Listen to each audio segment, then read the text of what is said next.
요한계시록 2장과 3장에 7교회가 나오는 거 다 아시죠? 소아시아 지방입니다. 지금의 터키죠. 그 중에서 이제 오늘은 4대 교회를 우리가 잠깐 살펴봄으로써 적어도 이런 교회는 되지 말아야겠다 라는 다짐을 할 수 있는 기회를 삼기를 바랍니다. 사실 뭐 이제 서머나 교회나 또는 빌라델비아 교회처럼 칭찬만 많이 들은 너무 멋진 교회들도 있어요. 하지만 오늘의 이 4대 교회하고요, 라오디게아 교회는요, 꾸중만 드립다 들었거든요.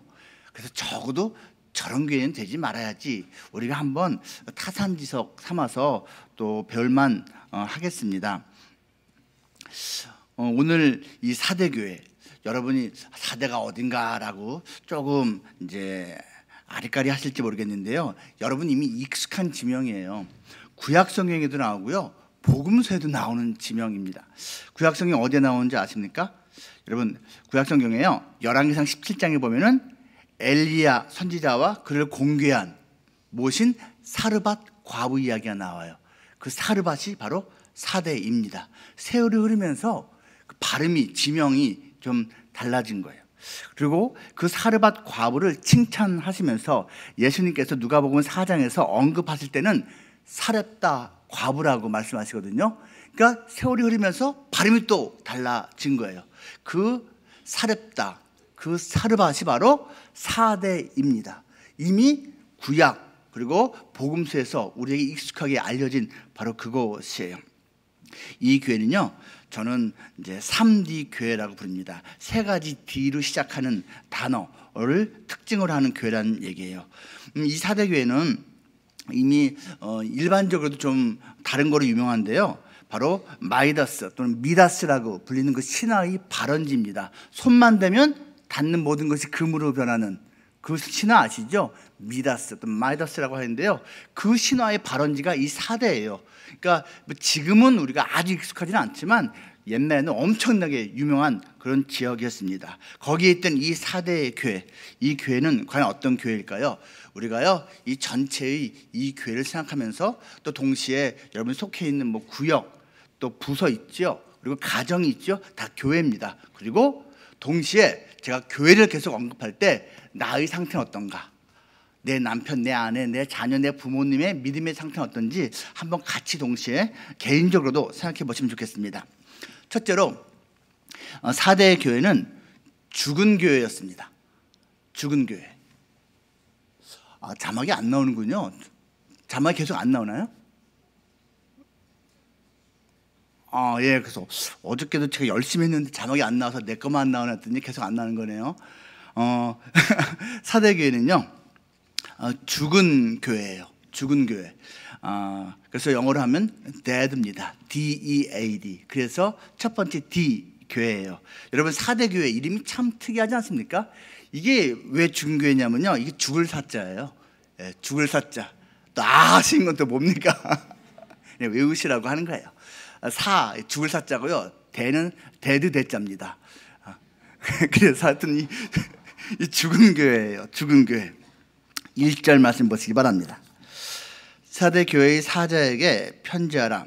하나님의 7 영과 7 별을 가지신 이가 이르시되, 내가 네 행위를 아노니 네가 살았다 하는 이름은 가졌으나 죽은 자라다 말하고 있잖아요. 너 죽었어. 근데 문제는 뭐예요? 살았다 하는 이름은 가졌어요. 제가 첫날에 말씀드렸거든요. 음료수 병 모양은 콜라예요. 근데 뚜껑이 세븐업인데 내용물은 정작 환타예요.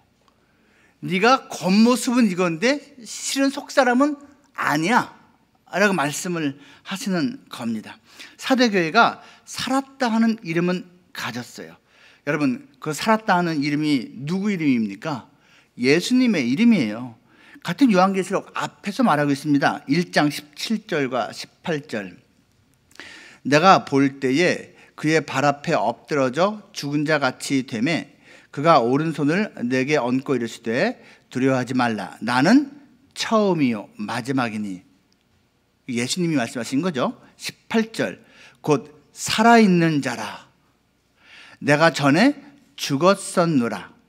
볼지어다 이제 세세토록 살아있어 사망과 음부의 열쇠를 가졌다. 예수님이에요. 예수님. 이 예수님의 이름을 가졌지만 실은 죽었다라고 지금 판정받은 교회가 사대 교회입니다. 살았다는 이름, 쉽게 말하면 크리스찬이에요. 쉽게 말하면 교회예요. 바로 크리스찬이, 교회가 살아있는, 지금도 살아계시고 영원히 살아계실 그 예수님의 이름을 가진 존재인데 죽었다고 판정을 받았습니다. 이 세상에는 여러분 세 종류의 사람이 있습니다. 영적으로요. 하나는 죽은 자가 있어요. 죽은 자. 하나는 산 자가 있어요. 그리고 하나 더 있어요. 살리는 자가 있어요. 나만 살아있는 게 아니라 남도 살리는 자가 있어요. 죽은 자는 다른 죽은 자를 살리지 못합니다. 이게 영적인 의미예요. 하지만 내가 살아있다면 나도 또 누군가를 살릴 수가 있어요. 이 교회는요, 존재 목적이 남을 살리기 위한 거예요. 죽은 자를 살리기 위한 거예요. 그런데 자기가 죽어 있으니 누굴 살리겠습니까? 이것은 정말로 안타까운 일이 아닐 수가 없는 거예요. 그렇다면 우리가 살았는지 죽었는지 영적으로 어떻게 진단할 수 있을까요? 한번 몇 가지 한번 생각해 보세요. 일단은 호흡하는가. 여러분, 숨을 쉬고 있어야지 산 겁니다. 그래서 누가 누워있을 때 이게 죽었나 살았나 제일 먼저 어떻게 하죠? 이 숨쉬는지 체크를 하잖아요. 또 다른 것도 체크하지만 호흡이 너무너무 중요해요. 여러분, 영적으로 호흡하십니까? 기도하십니까? 영적으로 감동 받으십니까? 성령 의지하고 있습니까? 제가요, 무호흡증으로 고생을 좀 한 적이 있어요. 얼마나 심각한지 아내가 겁을 먹고 있는 거예요. 당신 그 무호흡증 때문에 나중에 어떻게 될 것 같다고. 그러니까 그렇잖아요. 이렇게 잠잘 때 하다가 갑자기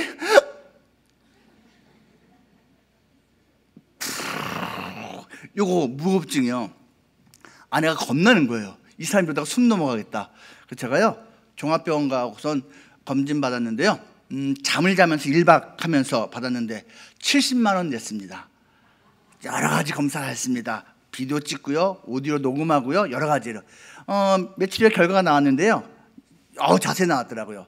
제가요, 1시간을 자면 15분을 숨을 안 쉬었습니다. 대단하죠? 부럽지? 근데 연속으로 안 쉬면 죽는 거예요. 연속으로 안 쉰 건 아니고요. 한 30초 동안 숨 안 쉬다가 다시 숨 쉬다가 또 좀 지나가서 또 한 1분 숨 안 쉬다가 또 숨 쉬다가 이걸 1시간 단위로 계산해 보니까 15분 정확히. 그럼 무슨 말이에요, 여러분? 4시간을 전 자면요, 1시간은 숨 안 쉬고 있는 거예요. 8시간을 자도 2시간은 숨을 안 쉬고 있는 거예요. 이런 사람은요, 아침에 일어나도요, 충분히 잤는데 개운하지가 않아요. 머리가 띵해요. 이거 고쳐야 됩니다. 저기서 고쳤습니다. 이래저래 신경 써서 고쳤습니다. 근데 문제는 영적으로 무호흡증에 걸려 있으면서 별로 개의치 않는 사람들이 있어요. 아니 나 기도 안 하고도 여지껏 잘 살아왔는데. 그게 잘 사는 걸까요? 잘 사는 거 아니에요, 여러분. 되게 불안하게 지내고 있는 거고요. 하나님이 지금 계속 옆에서 안타까워하면서 기다리고 계신 거예요. 영적인 무호흡증, 지금 내가 삶과 죽음 사이에서 지금 왔다 갔다 하고 있다 생각하시면 되는 겁니다. 또 있어요. 내가 살아있는지 죽었는지, 우리 공동체가 살아있는지 죽어있는지. 자극에 반응하입니다. 반응하는가. 시체는 아무리 내가 때려도 절대로 반응하지 못합니다. 죽었는데 어떻게 그 자극에 반응을 하겠습니까?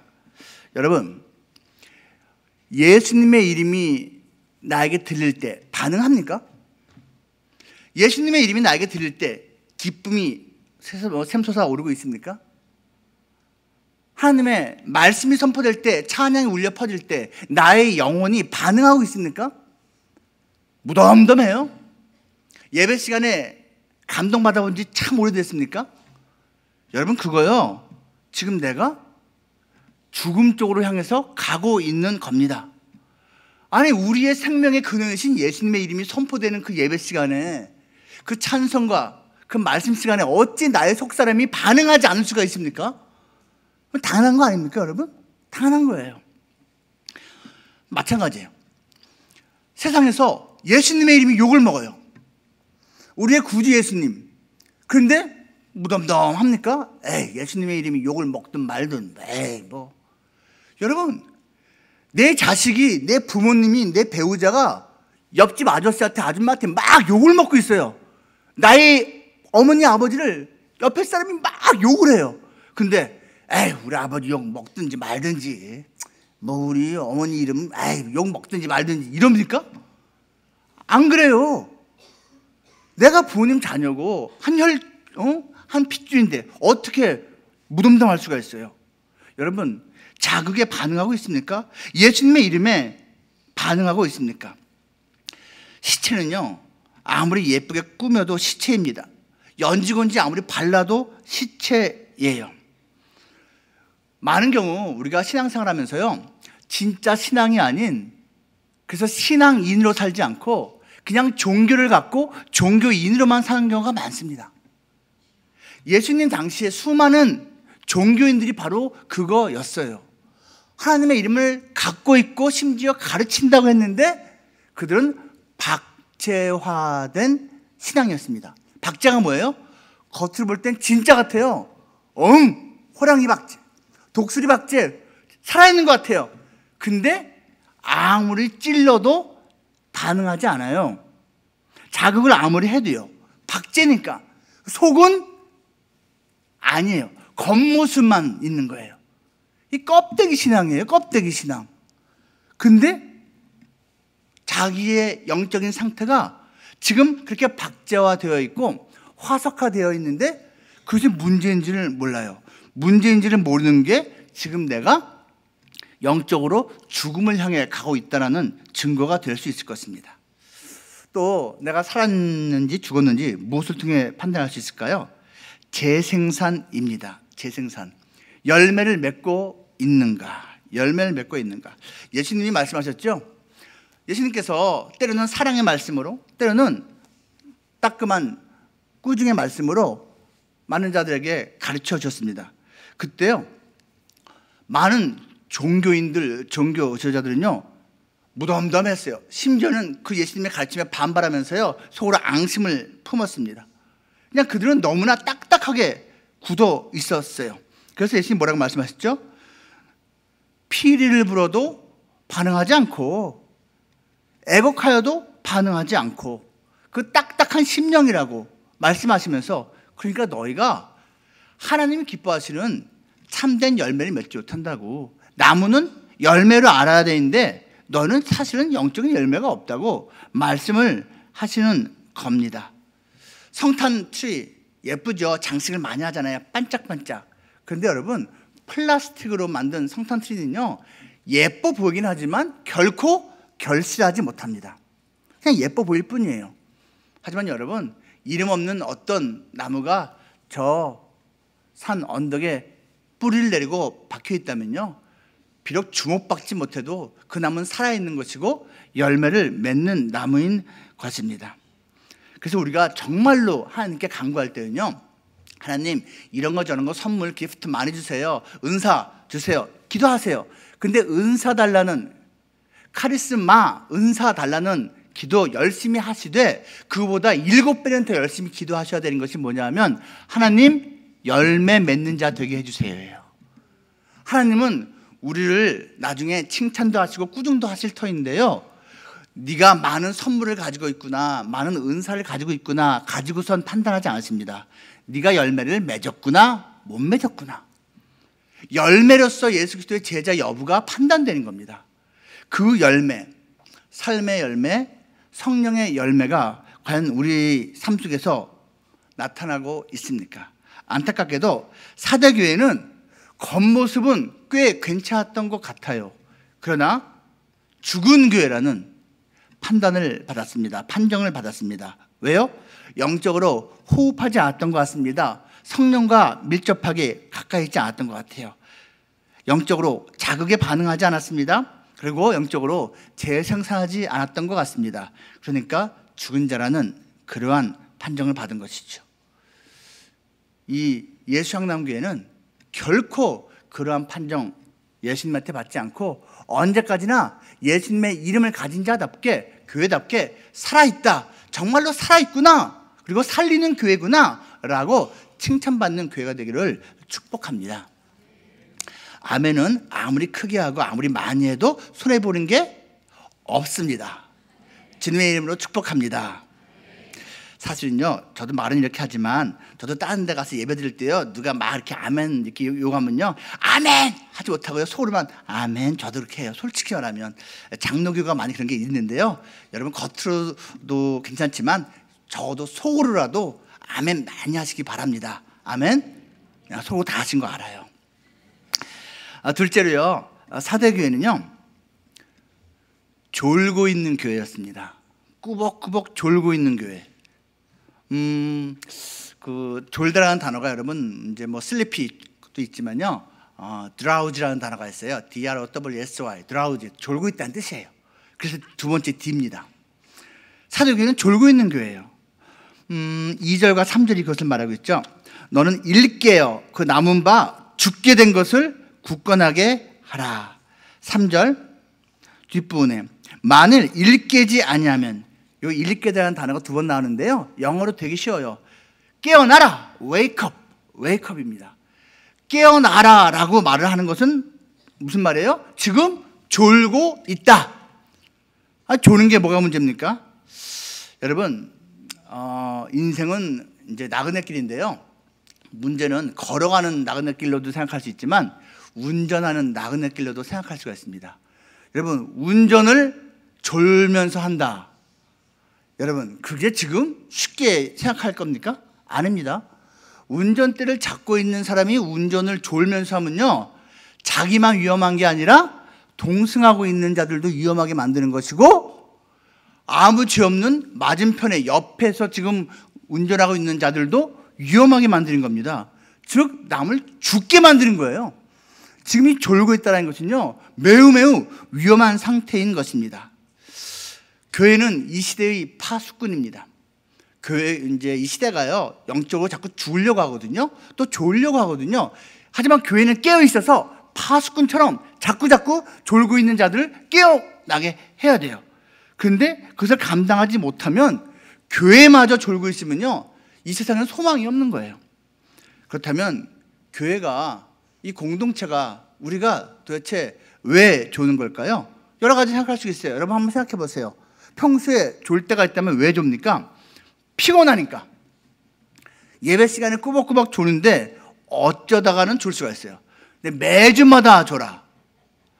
그건 약간 문제가 있어요. 여러분 생각해 보세요. 토요일 날 밤 새벽 3시, 4시까지 흥겹게 놀아요. 스마트폰에요, 영화 봐요, 컴퓨터 게임해요. 그러면 여러분 다음날 아침에 예배 시간 와서요, 피곤해요. 당연한 거 아닙니까?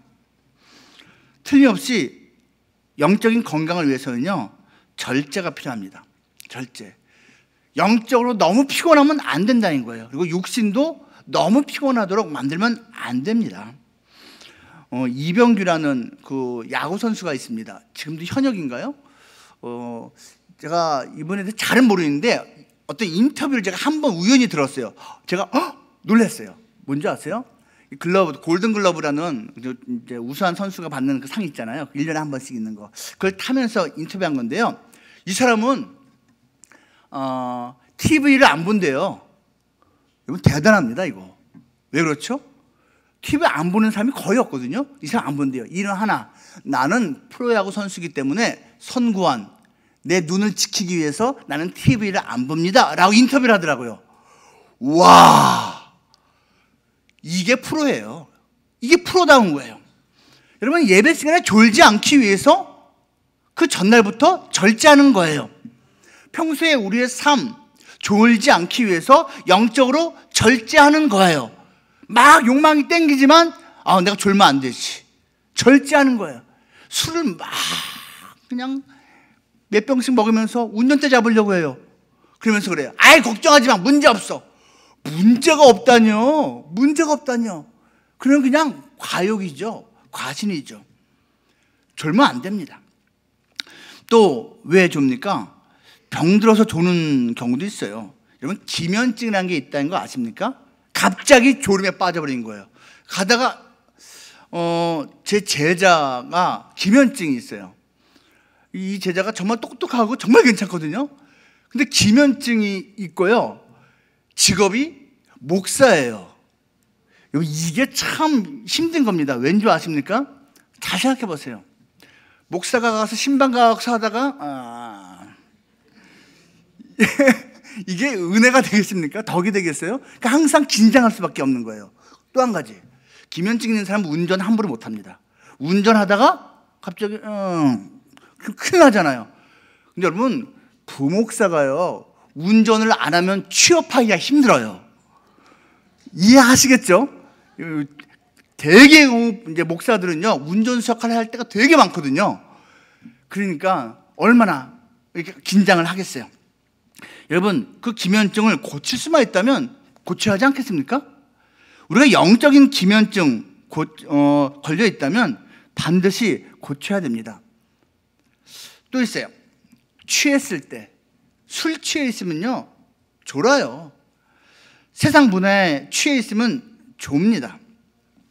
제가 삼손 얘기 했잖아요. 삼손이 여러분 세상에 온몸을 꽁꽁 묶이는데도 깨어나질 않아요. 그 들릴라의 무릎, 허벅지 자면서요. 자기 머리가 밀리고 있는데 깨어나질 않아요. 여러분, 포도주에 취해서 그런 거예요. 실컷 마시고 취해서 자기에게 죽음이 닥쳐오고 있다는 것을 전혀 인식하지 못하는 겁니다.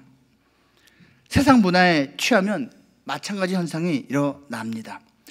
여러분, 정말 꼭 기억하실 것은요, 아무리 일반적으로 좋아 보이고 내 눈에 사람들이 좋아 보인다고, 그것이 맞다라고 가치관을 갖고 있어도요, 성경이 아니라면 아닙니다. 성경이 기라면 기예요. 여기에 토를 달면 안 됩니다. 제가요, 이제 처음 목회를 배울 때요, 정말 행복하게 배웠거든요. 좋은 목회의 선배를 통해서 배웠기 때문이고요. 또 한 가지, 제가 선교를 배울 때도 되게 행복하게 배웠어요. 왜냐하면 이제 현장에서 본을 보여주시는 멋진 선교사님이 계셨기 때문에 제가 그냥 많이 배웠어요. 지금 여기에 제가 90년대에 이제 선교를 배우려고 아프리카, 수단하고 또 다른 데도 왔다 갔다 했었는데, 그때 이제 지도해 주시고 본을 보여주신 우리 선교사님 네 분이 같이 계시거든요. 그 수단에서 그 선교사님 네 분하고 제가 이제 또 생활을 몇 주, 또 심지어 2달도 한 적이 있는데요. 그때 정갑신 목사님이 또 단기 선교팀을 이끌고, 같은 교회였으니까 단기 선교팀을 이끌고 선교사님 댁에 왔어요. 같이 그래서 찬송하고 같이 선교도 하고 했던 기억이 새록새록 지금 떠오르고 있는데요. 제가 이 말을 왜 하냐면요, 제가 그렇게 선교 훈련을 받고 나중에 졸업한 다음에 방글라데시로 파송을 받았어요. 아프리카에서 훈련받고 동남아시아로 파송을 받았습니다. 갔는데 여러분, 그 방글라데시아가 지금도 못 살지만 그때도 그랬거든요. 신문에 특집 기사를 봤습니다. 영자 신문을 봤어요. 거기서 특집 기사가 다른 것이 뭐냐면요, 당시에는 그 방글라데시 사람들이요, 길거리에서 자기 피를 팔고 돈을 버는 사람들이 많았어요.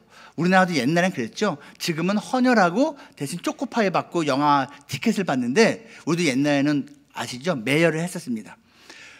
기자가 조사를 했는데 방글라데시에서 그 피가 과연 쓸만한 피인가, 그 피를 곧바로 병원에 갖다 줘서 병원에서 사용하는 시스템인데 깨끗한 피인가 검사를 딱 했는데요, 제가 잊혀지지가 않아요. 간염, B형 간염이 20 몇 %였어요. 그 조사한 것이요. 그리고 그보다 훨씬 치명적인 C형 간염이 또 20 몇 %였어요. 매독균이 있는 피도 20 몇 %였어요. 그런 식으로 쫙 나와 있는 거예요. 에이즈 검사할 시약이 없어서 검사 못했다고 나오더라고요. 아유, 그러면 그 나라 병원에서는 수혈되고 있는 환자에게 수혈되고 있는 피에 상당히 그러한 병이 걸렸을 확률이 높은 피라는 거예요. 겁나더라고요. 여러분, 그런 피 만약에 여러분에게 수혈하겠다고 하면 확률적으로 간염 B 걸릴 확률이 20 몇 %인 P, 간염 C 걸릴 확률이 20 몇 %인 그 P, 심지어 매독균이 있을 수 있고 에이즈균은 보장 못하는 그러한 P를 여러분에게 수혈한다면 여러분이 받으시겠습니까? 안 받으시겠죠? 내가 그 피 어떻게 받겠냐고. 여러분, 바로 그거예요. 그거예요. 세상 문화가 그렇게 많이 사실은 오염돼 있어요. 그런데 우리는 때로는 그것을 신경 쓰지 않고 무작정 받아들입니다. 자기의 영혼이 그렇게 오염되는 것을 인식하지 못하고 말입니다.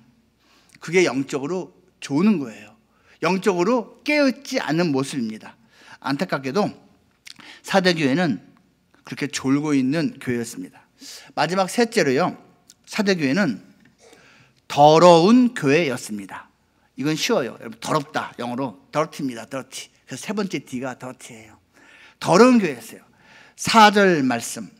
그러나 사대에 그 옷을 더럽히지 아니한 자 몇 명이 내게 있어 흰 옷을 입고 나와 함께 다니리니 그들은 합당한 자의 연고라. 여러분, 흰 옷을 더럽히지 아니한 자 몇 명이 있대요. 뒤집어 말할까요? 대부분은 더럽혔어요. 그 교회 공동체가 다 똑같은 게 아니에요. 몇 명만 흰옷이고 나머지는 흰옷이 아니라는 이야기입니다.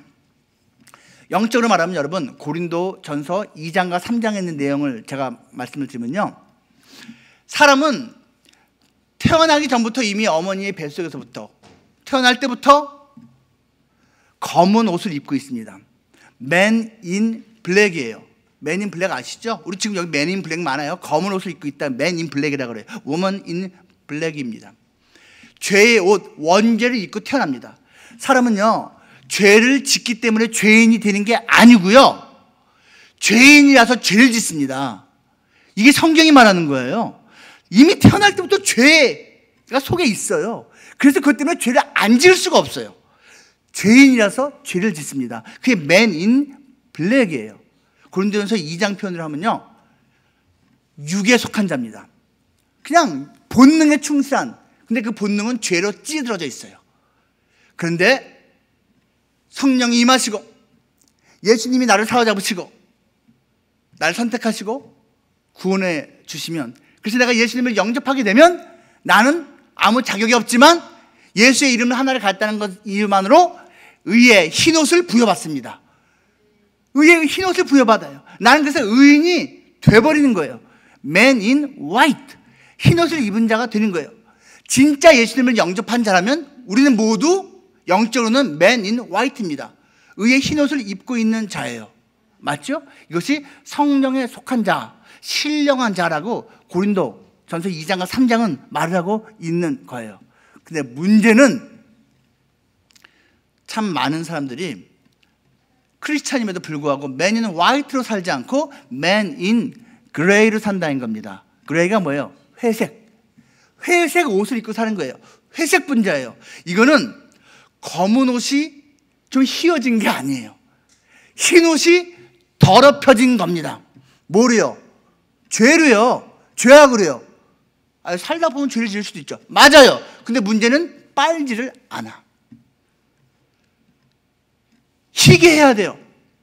예수 그리스도의 보혈로 매번마다 다시 깨끗하게 만들어야 돼요. 그게 회개입니다. 그러니까 7개 교회 여기서 계속해서 회개하라, 회개하라, 회개하라. 2개 교회 빼고 5개 교회에서 회개하라고 예수님이 말씀하시거든요. Man in gray로 우리는 자꾸 끌려가지만 그때마다 예수님의 보혈을 의지하여 희귀하고 살아야 되는데, 이 사대교회는 왜 더럽다는 판정을 받고 있느냐? 죄를 짓고 있고 그 죄를 제대로 회개하지 않고 있기 때문입니다. 우리는 과연 어떠합니까? 예수님께서 우리를 지금 말씀하신다면 과연 어떻게 우리는 판정받을 수 있겠습니까?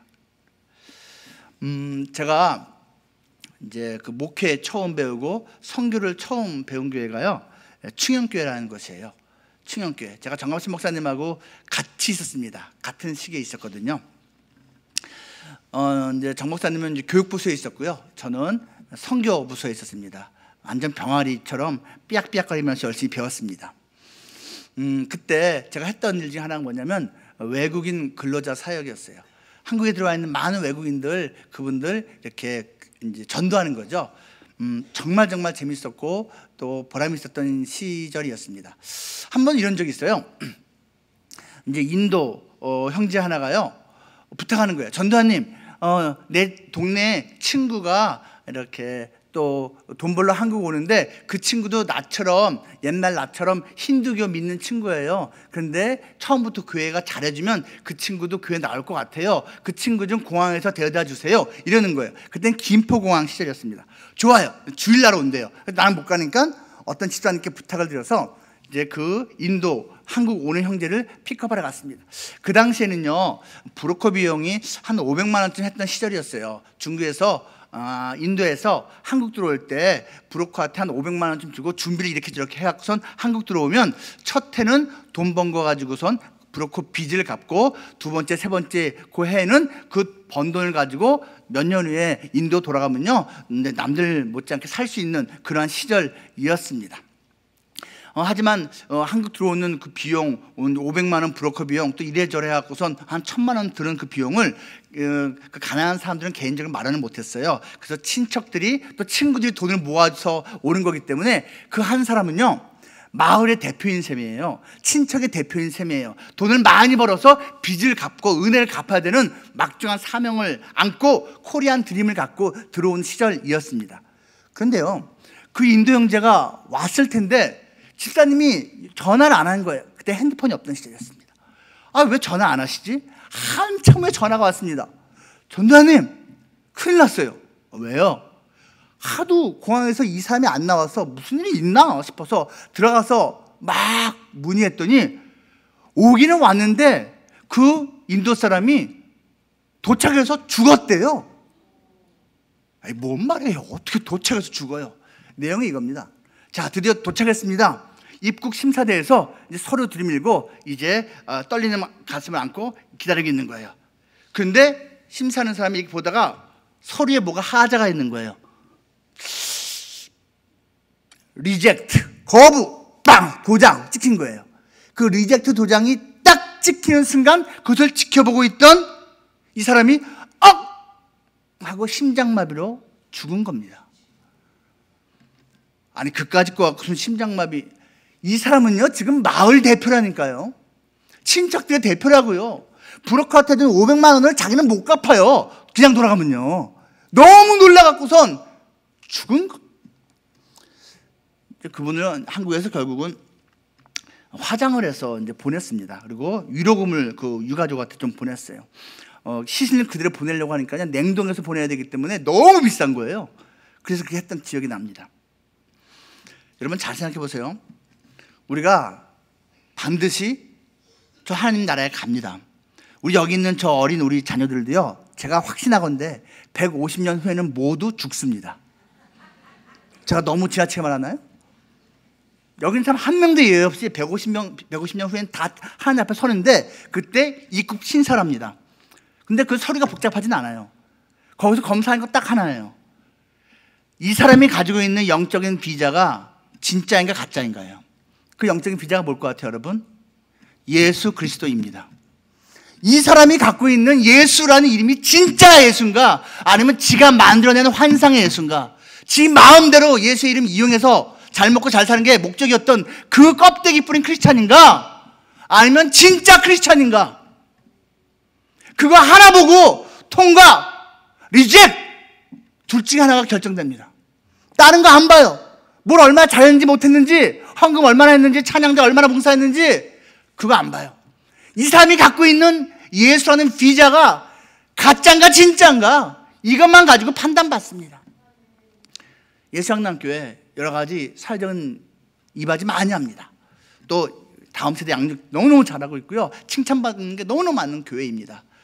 여러분 이 모습 잃지 않으시기 바라고요. 무엇보다도 주님 개인적으로 또는 공동체적으로 다시 만나는 그날까지 예수의 그 이름, 진짜 살아있는 그 이름, 그리고 살리는 그 이름, 예수의 이름 결코 놓치지 않는 여러분 모두 되기를 거룩하신 주님의 이름으로 축복합니다.